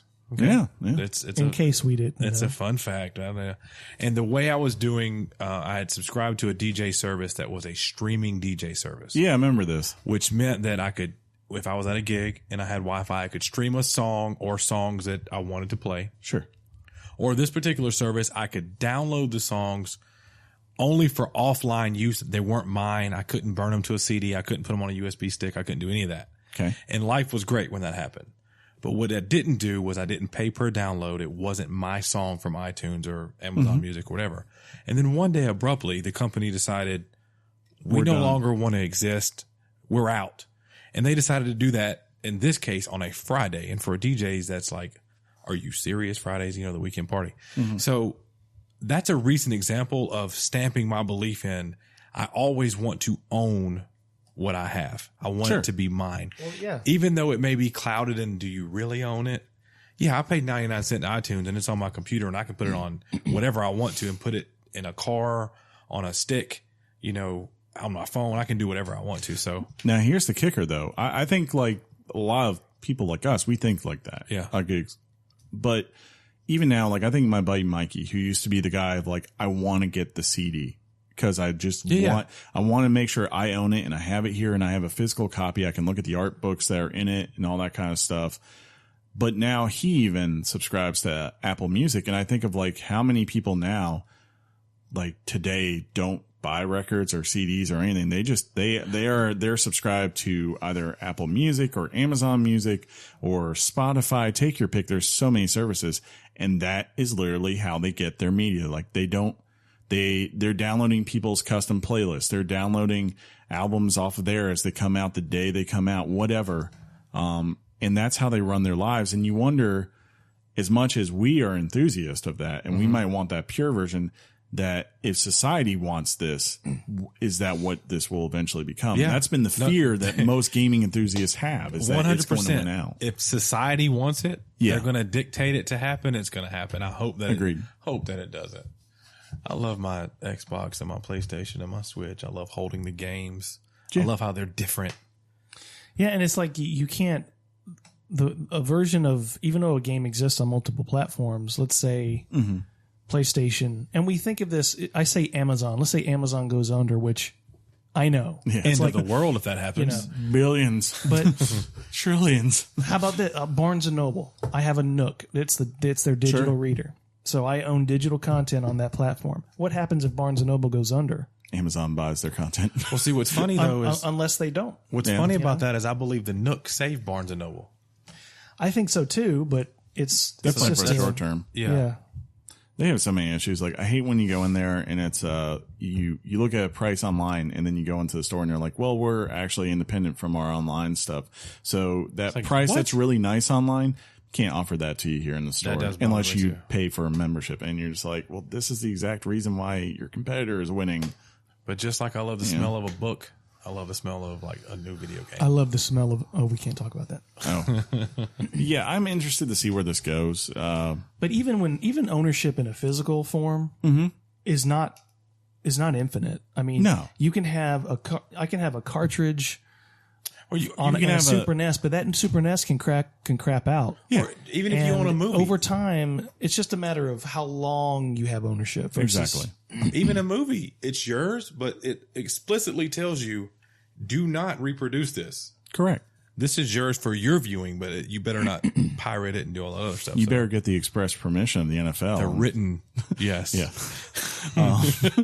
I don't know. I don't know. Like, movies are doing it now. Like, if you think about it, Netflix is pretty much getting rid of most of its contracts as far as TV shows are concerned. And they're just doing it themselves. And then, like, you know, with movies, they're adding more. The movies, of course, they still rotate in classics, but they have, I mean, like, they have a potential Oscar nominated film from Adam Sandler's movie that just came out. Like, I can't believe I just said that. You did, but that's the and truth. What movie? The whatchamacallit stories, the Libowitz or whatever they're called stories. Oh, yeah, Which I yeah. think are doing pretty well. Yes, the movie got very high marks. But I think you know, and then all their TV shows that have come out, like, they pretty much, if you look at it now, every Friday, Netflix releases either a new movie, a new TV show, or a new comedy special, or documentary. or documentary, Love the or docs. anime, or just take your, you know, child animation. There's so many things they're releasing that you as a consumer, you could actually theoretically just own a Netflix membership and you would have plenty of entertainment to keep you through. And that's the upside to the argument of, let's Yeah. say PlayStation gets to 90 million people using their service. Sure. That means that in theory, more people could get more content that they want. Exactly. Instead of saying this title didn't make so much money, Mm-hmm. I might not watch Stranger Things, but my $7.99 a month $9.99 a month paid for somebody else to watch Stranger Things. And they can see what people are playing versus not. So if they need to make adjustments, they will. Mm-hmm.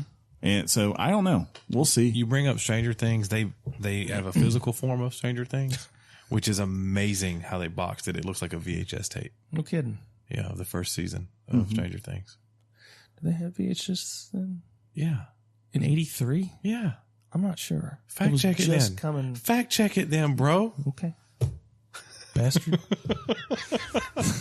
Love our new word. Simon wrote in again. He wrote in a couple of weeks ago about Shadow of War episode, and he says this time, in follow up, he said, "Yeah, sorry, I forgot my name. It's Simon." What's up, Simon? And I had another question for you guys. What are your top 5 action RPGs? Mine are Witcher 3, Skyrim, Dragon's Dogma, Shadow of Mordor, and Zelda Breath of the Wild. I don't know that I could come up with 5 right now, but I will Right. say that he brought up Dragon's Dogma. I freaking love that game. That's an okay game. Dude, love that game. And of course, Play a lot. Mass Effect 2, Boo. Witcher 3, Boo. Skyrim for sure is up there. Skyrim VR is where it's at. Let's do it, Chris. Push the button. But you have to get the GT version. We've already determined that one sucked. We're getting the Skyrim. I can't find that one anymore. It's all sold out. You missed the window. Good job. I dropped the ball. Yeah, you're stupid. Do you got any action RPGs that you just love, John? Trying to think of some others. Nothing worth bragging about. I wasn't talking about you, Richard. I was talking about the games you like. See, I never know what action RPGs really are. So there are It can be a lot of different things. that have action. See, like even here, he takes a little bit of loose interpretation. Far Cry Primal, Dying Light, all. See. That's but You everybody knows See, it's not an because action like RPG. he puts a What's not an action RPG? Dying Light. How is that not an action RPG? See, any of the Dragon Age games are great. They're terrible. I would say even here he's got Shadow of Mordor. That's not an action RPG to me. That's just an action game to me. He had bobbed you, Simon. I'm saying. That's why I didn't want to say anything. Just saying. I'm sorry. The High Council of what is an RPG is in session. I need to make a meme of you head bobbing. You level up, UD. Sean, what mentions did we get on Twitter? Well, we'll start off with at Carl Hayes 21. He said at Weekly Games Chat is new AC. He's talking about, of course, Assassin's Creed worth it for $41. Oh God, He has money in his Xbox account and he needs a single player game. So God, do it. please. God, do it. that's legit for 41. I'm trying to decide tonight if I play Assassin's Creed Origins or watch the second episode of Mindhunter, which grabbed me. I knew it would. Immediately. I knew. I was like, this is a John show. I Thank finished you. it. So thank you to Chris Lockard. I finished Mindhunter and So good. awesome. I loved it. We And you haven't even gotten to the really good part yet. we have a listener at Perchick to Kerchak. He said, That's perfect. He said, at Weekly Game Chat, so happened, ... And I'm going to show you guys the picture. It says, booyah. And as you can see, he found himself or bought himself or acquired, however he did it. Oh, good stuff, man. A mini Good get. super. Let's see that picture again. I wonder where he got it. What are you doing? What are you doing? Okay, Chris? never mind. All They right. had Did him you at- think you I knew know the they- guy? For a second there, I was wondering if he looks a little bit like one of my friends, but that's not him. That'd be so funny if you knew one of the guys. We had a lot of people that weren't mad at us for taking the week of Thanksgiving off. We had one on Facebook. We got a private message that said like, "Where's my episode?" And he was just like, "I'm just kidding." We had a couple new. But seriously, where is it? We had a couple new follows. This one was very pretty new. At Photo Perry, Mm-hmm. thanks for the follow. Let's see, and I'm bringing the show to a grinding halt. Jaden or JJ Master 1822. I thought you were about to say Jay Redmond or Thanks. Jaden Redmond. Thanks for the follow. And I think we had some older stuff before Thanksgiving. I'll try to round it up and maybe the next time we do it. There you But go. again, you can always mention us or follow us on Twitter at the what, Chris? Weekly Games Chat, and you, of course, can guess on Facebook, also at Weekly Games Chat. If you want to write in emails like Simon and Michael and trying to remember the other one, I'm so dropping the ball right now. I'm sorry. But Just go. Keep going. yeah, just keep going. Never have. Those people. Yeah, those other people that wrote in. You can write them at weeklygameschat@gmail.com. That's weeklygameschat@gmail.com. Ladies and gentlemen, this has been episode 130. We made it a long one with you with a lot of arguing because we wanted to apologize for taking last week off to enjoy Debating. turkeys. Debating. Yes. Some say debating, some say arguing, some say it's just really the same thing. What is arguing? Arguing. It's when you argue. I think I speak for all the guys. We hope you had a great Thanksgiving if you celebrate it. People across in England or whatever, they're like, They can suck it. what is Thanksgiving? It's Thursday. So, We're like, yeah, Cowboys, you suck. And then, yeah, they lost. Remember? what are you doing that for? I don't know. You're because trolling Cowboy fans because they don't have their running back. I will always troll Cowboys fans. Oh I my- have, of all That's sports America's things. team, Chris. No, that's the Washington Redskins. I can believe that as long. No, it's No, not. it's not. Dallas has always been dubbed America's team or whatever. Why 'Cause is that? jerk- I don't know. It's a good question. because Jerry freaking Jones. That's That's why. America's team. I watched his. They had a story on him about him and Jimmy Johnson. How when they first were back at the Is he the guy that University makes of sandwiches? Arkansas. No. That's Johnsonville, and those are brats. Yeah. But anyway, I digress. Or you meant Jimmy John's. Yeah. Sandwiches. I got you. I'm back Once again, this is episode 130 of Weekly Games Chat. If you like the show, subscribe to us on iTunes or whatever podcast service you want to use. If they got a rating system, drop us a rating or a review. Helps people find the show, especially if you put it like at, 5 out of 5 stars or, 3 out of 3 stars, whatever the rating is. 10 out of 10, thumbs up. I don't care, but, just rate it on there. Until next time, I will simply look at Sean and say, game on. Game on, Chris. Game on, John. Game on. Let's go argue/debate over some food. Okay. Yes. Your mom's box. Peace out, everybody. Thug life.